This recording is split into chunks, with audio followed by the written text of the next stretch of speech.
Good morning.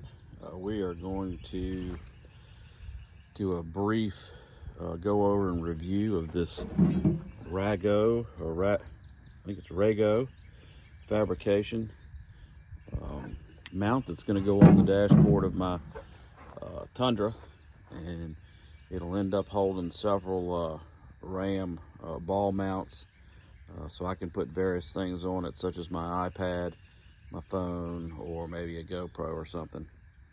So we're gonna get out tool roll, get out a few tools that I picked up on Amazon to get the dashboard apart, and I'm gonna kind of do an install video. It's not going to be really detailed because to be honest with you, Rago does a pretty good 5-minute video on the install, and there's another person that has a channel, I believe it's Nitro Z18 Finishing, and actually he did an excellent install video that I watched several times, and I really don't know that I could do it any better than them. So I'm just going to do kind of a quick video as I do this, and we'll see how it goes. In the description I will have an Amazon affiliate link for this, these tools, and probably for my tool roll too. I love this thing. So we'll start getting to it. So first thing I did was unscrew the shifter knob, which is pretty easy. And then I'm going to take these plastic tools and I'm going to pry this piece off and pop it out. And then I'm going to pop out that electric panel down there and disconnect the wires on it.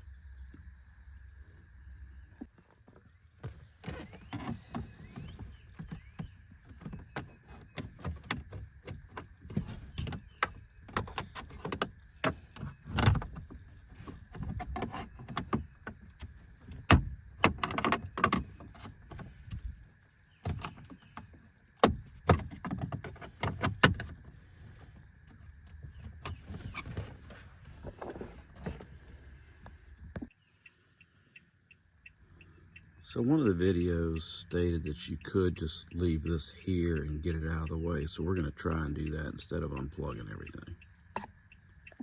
Okay, there we are. That wasn't too bad. The 4 bolts came out. You can see one spot right there. So another one over here, and then there's 2 in the back. Kind of followed a tip that I saw in another video about putting a piece of paper in the socket to hold that bolt a little bit better when I pulled the deep ones out, and it kept them from dropping down into the dashboard. So we're going to start to put the mounting plate in.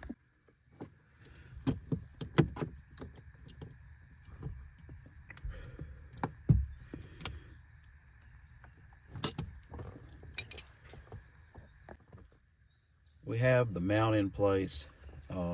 Let's talk about a couple things. I did put this in, and I only put in 1 screw like they suggested. And I put my plate on, and I lined it up where I wanted, or excuse me, I lined it up, and it was not exactly where I wanted. Where I had it before left no gap here at all. So I just readjusted that screw back just so it would have a little bit of gap here, look a little bit more even, and that's just my preference. So this mount comes with a USB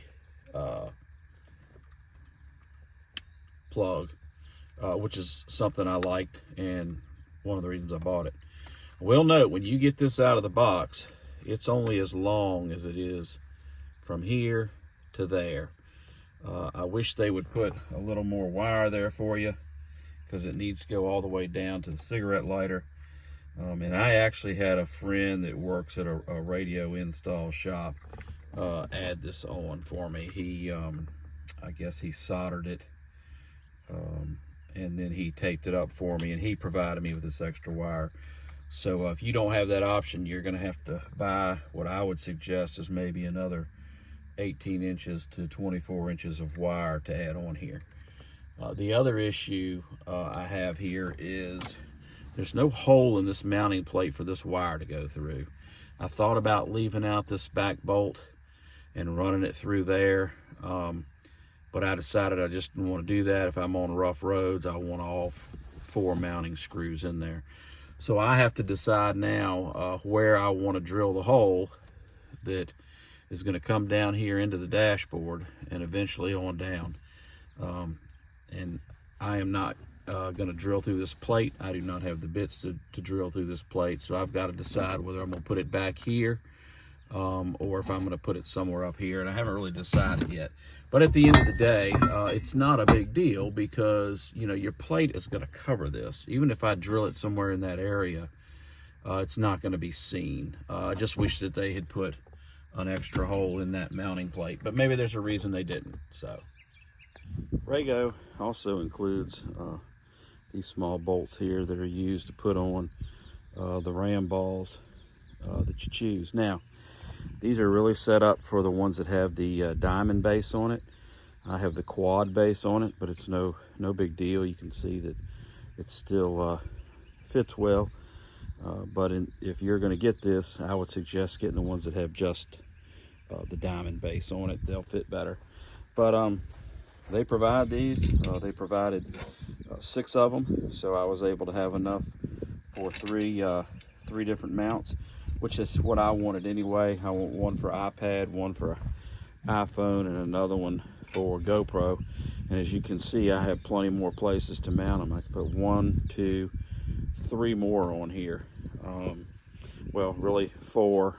That's just getting a little busy for me, but there's a lot of room to mount whatever you want to on that.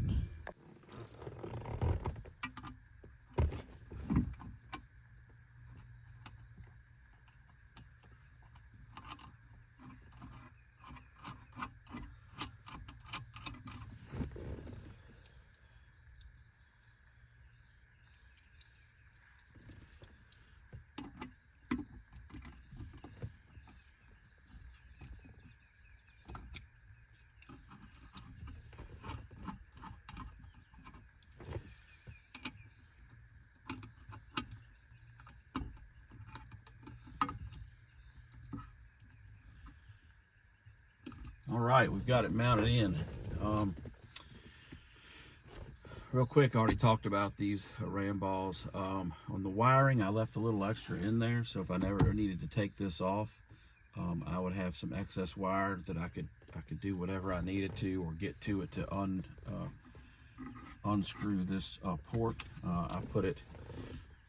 Actually, I think you could attach this whether it was on the top or the bottom. I chose to put it under the bottom there. I don't think it really matters.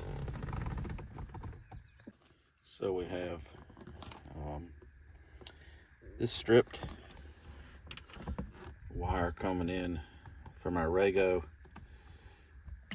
and the wires coming in from the power on the truck. So this is what we ended up with, and I'm just testing it out. I'm plugged in up there, and my cell phone shows that it is charging. Okay, we got everything all buttoned back up.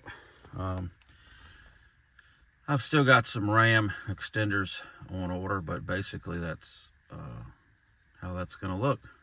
And the power's working to it, and everything went pretty well. I'm a person that hates, and I mean hates, to work on cars, especially if it's electric and it's a newer vehicle. This took me about an hour and 30 minutes. And you got to factor that 20 minutes of that, I was looking for tools that I had lost that were actually probably right in front of my face. So overall, I mean, if you like messing with cars, I think you'd probably do this in about 40 minutes with no problem whatsoever. Anyway, I'll do some more in the future. I'm heading on a trip to get my overland camper in about 3 weeks, and I'll do another video with my iPad, my phone, and everything else on there, and we'll let you know how it's working. If you're going to install one of these and you don't have a set of these plastic tools to remove a dashboard or door parts, it's a must get. They're very inexpensive, and I'll put a link to them on this video. Otherwise, I only use those. 10mm wrench, some Allen wrenches, a drill bit, and one of my older Ryobi drills. Cleaned up with my Milwaukee vacuum, and of course I had everything organized already in my decked box with the tool roll. So if you're interested in any of these, and hope you enjoyed watching it, please subscribe. My channel's fairly young, and please click on one of the Amazon affiliate links. Thanks.